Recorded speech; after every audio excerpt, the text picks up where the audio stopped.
করবে তারা জোরে লা ইলাহা লা ইলাহা লা ইলাহা ইল্লাল্লাহু মুহাম্মাদুর রাসূলুল্লাহ সাল্লাল্লাহু আলাইহি ওয়াসাল্লাম। إن الحمد لله نحمده ونستعينه ونستغفره ونؤمن به ونتوكل عليه ونعوذ بالله من شرور أنفسنا ومن سيئات أعمالنا. من يهده الله فلا مضل له ومن يضلله فلا هادي له. ونشهد أن لا إله إلا الله وحده لا شريك له.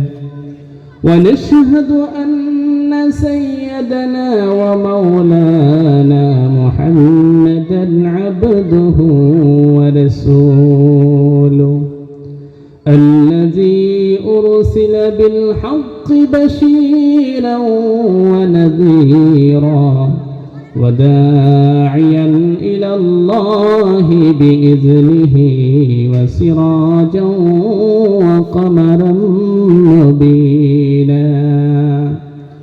فقد قال الله تعالى في كلامه المجيد والفرقان الحميد.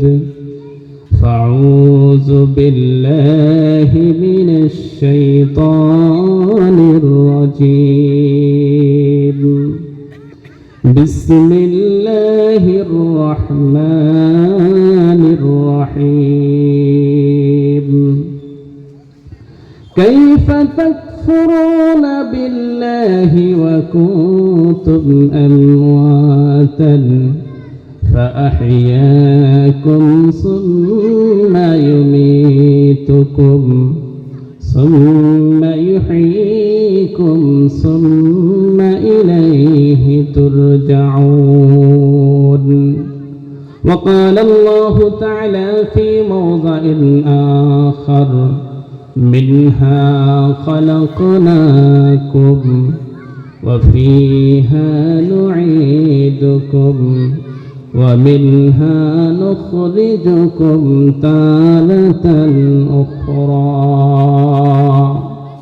وقال النبي صلى الله عليه وسلم: أشد الناس بلاء الأنبياء ثم العلماء ثم الصالحون ثم الأمثل في الأمثل يبتلي الرجل على حسب دينه. وقال الله تعالى في شان حبيبه محمد رسول الله صلى الله عليه وسلم: فأعوذ بالله من الشيطان الرجيم. إن الله وملائكته يصلون على النبي يا أيها الذين آمنوا صلوا عليه وسلموا تسليما. شكل درب إبراهيم قرن. اللهم صل على محمد وعلى آل محمد كما صليت على إبراهيم وعلى آل إبراهيم إنك حميد مجيد. जगह जी लगाने की ये दुनिया नहीं है, ये इबरत की चाहे तमाशा नहीं है। क्या ही हंसी आती है मुझे हजरत इंसान पर, فعل بد تو خود کرے لعنت শয়তান پر যখন তুমি এসেছিলা ভবে কেঁদেছিলা তুমি হেসেছিল সবে এমন জীবন তুমি করো হে গঠন মরিলে হাসিবে তুমি কাঁদিবে ভুবন। মোহতরম আজকে সবার সভাপতি সাহেব ও দূর দূরান্ত থেকে আসা মেহমানানে কেরাম, মুআজ্জাজ উলামায়ে হযরত, পর্দার আড়ালে বসে থাকা আমার মা ও ভগ্নীরা, যে মহান আল্লাহ রাব্বুল ইজ্জত আমাদের সবাইকে বিভিন্ন ঘরের থেকে বিভিন্ন ফিতনা ফাসাদ থেকে হেফাজত করিয়ে এই পবিত্র জালিসুর রহমানের ভিতরে এসে বসার তৌফিক দান করলেন, সেই আল্লাহ তাবারক তাআলার একবার শুকরিয়া আদায় করেন, বলেন আলহামদুলিল্লাহ। নবীর প্রতি দরুদ সাল্লাল্লাহু আলাইহি ওয়াসাল্লাম। মুহতারাম হাজিরিন, আল্লাহ তাবারক তাআলা দুনিয়ার ভিতরে যত মখলুকাত দেখেন সমস্ত মখলুকাতকে বানাইছে। দুনিয়ার মানুষ যদি কোনো বস্তুকে বানায়, আপনি একটা বস্তু বানাইছেন খুবই মেহনত করে, খুবই মহাব্বত করে, ওই বস্তুটা বানানোর পরে যখন তৈয়ার হয়ে গেছে, রেডি হয়ে গেছে, ওই বস্তুর প্রতি আপনার মহাব্বত লাগে না? আপনি নিজে হাতে একটা ঘর বানাইছেন, নিজে হাতে মতলব আপনার টাকা পয়সা দিয়ে আপনি একটা ঘর বানাইছেন, টাইলস লাগাইছেন, ঘরে রং করছেন, ঘরে থাকার আগেই যদি জিসিবি নিয়ে আইসা এই ঘরটাকে ভাঙ্গে দেওয়া হয়, আপনার ভালো লাগবে? নিউজের ভিতরে দেখেন না উচ্ছেদ অভিযানগুলো যে চলায়, লোকজন কি কান্নাকাটি করে।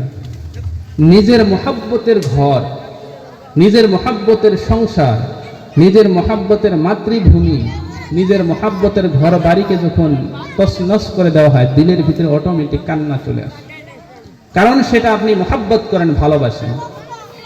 মুহতারাম হাজিরিন, আল্লাহ তাবারক তাআলা আপনি আমি একটা বস্তুকে যত মহাব্বত করি তার থেকে হাজারো গুণ বেশি আমাকে আপনাকে মহাব্বত করে, বলেন সুবহানাল্লাহ। কোরআনে কারীমে আল্লাহ বলেন, এই মহাব্বত করে আমি তোমাকে বানাইলাম। আমি তোমাকে কি জন্য বানাইলাম? কোরআনে কারীমে আল্লাহ বলেন, ওয়ামা খালাকতুল জিন্না ওয়াল ইনসা ইল্লা লিয়াবুদুন। আমি জিন জাতিকে এবং মানব জাতিকে আমি আল্লাহ তাবারক তাআলার ইবাদত করার জন্য বানাইছি। বন্ধুগণ আমার, আল্লাহর উদ্দেশ্য হলো আমি আপনি আল্লাহর ইবাদত করে দুনিয়া থেকে বিদায় নিয়ে যাব। কার ইবাদত করে বলেন? আল্লাহ। আল্লাহ ইবাদত করতে হলে, ইবাদত আপনাকে আমাকে 24 ঘন্টাই করতে হবে। কয় ঘন্টা? 24 ঘন্টা। প্রশ্ন হলো, হুজুর ইবাদতের জন্য আল্লাহ বানাইলো, 24 ঘন্টা আমি আপনি কিভাবে ইবাদত করব? আমাকে খেতে কাজ করতে হয়, আমাকে স্কুলে চাকরি করতে হয়, আমাকে ব্যবসা বাণিজ্য সামলাইতে হয়, আমি 24 ঘন্টা তো আল্লাহর ইবাদত করতে পারি না। বন্ধুগণ আমার, মুহাদ্দিসিনে কেরাম বলেন, মুমিন বান্দার প্রত্যেকটা কাজই ইবাদতের ভিতরে গণ্য হয়, বলেন সুবহানাল্লাহ। কিন্তু কিছু শর্ত আছে। কি আছে? কিছু শর্ত আছে। একটা উদাহরণ দিলে বুঝবেন। বর্তমান ধান কাটার সিজন, শুনতেছেন তো? একদম খুবই অল্প সময় নিব, ভালো করে শুনবেন। বর্তমান ধান কাটার সিজন চলতেছে। ধান কাটার সিজন চলে না? জি। আমাকে কিংবা তো আপনাকে হাজিরা নেওয়া হলো যে তোমাকে 500 টাকা দেওয়া হবে, তুমি ধান কাটতে চলে যাবে আমার ক্ষেতের ভিতরে। সেই লোকজন, সেই শ্রমিকজন খেতে চলে গেল। যাওয়ার পরে মনে মনে ভাবলো, আমি তো চুক্তি নেই নাই, আমাকে নিচে হাজিরা, সুতরাং আগে একবার সাদা খাই, তারপরে একবার ফেসামু ধান, আবার একবার জিরাই নিই। নিয়তটা খারাপ করলো না ভালো করলো বলেন তো? মহাজনকে ঠকানোর নিয়ত করলো। যদি সে এই নিয়তে ধান কাটা শুরু করে, সে সওয়াব পাবে না গুনাহ হবে? বলেন গুনাহ হবে। আর যদি সে মনে মনে ভাবলো, খেতে গেল, বলল যে আমার যত তাকত আছে, আমার যত শক্তি আছে, আমি যতটুকু পাই নিজের মনে করে বিসমিল্লাহ বলে ধান কাটা শুরু করলাম, সে যতক্ষণ ধান কাটবে ততক্ষণই সওয়াব পাবে, বলেন সুবহানাল্লাহ। তাহলে ধান কাটা ইবাদতের ভিতরে গণ্য হলো না? সওয়াব পাইতেছে না? আপনি বিজনেস করেন, দোকানের ভিতরে বসে আছেন, একজন লোক আপনার কাছে কোনো সামান কিনতে আসছে, কোনো মাল কিনতে আসছে, বুঝতে পারতেছেন তো কথাগুলা? কোনো একটা মাল কিনতে আসছে, আপনি দেখলেন যে লোকটা তো লেখাপড়া জানে না, সুতরাং একটু খারাপ মাল দিয়ে দেয়, তার মানে অরিজিনালটা রাইখা ডুপ্লিকেটটা দিয়ে দিলেন। এটা খারাপ কাজ করলেন না ভালো কাজ করলেন? দাম রাখলেন অরিজিনাল মালে, দিয়ে দিলেন কোনটা? খারাপটা। এই যে খারাপটা দিলেন, সওয়াব পাবেন না গুনাহ হবে? গুনাহ হবে। কিন্তু আপনি বিসমিল্লাহ বলে দোকানে বসলেন, একজন লোক আসলো, আপনি ন্যায্য দামে সুন্দর বস্তু আপনি তাকে দিয়ে দিলেন, এটা সওয়াব পাবেন না গুনাহ হবে? বলেন তো। সওয়াব পাবে। মুমিন বান্দার প্রত্যেকটা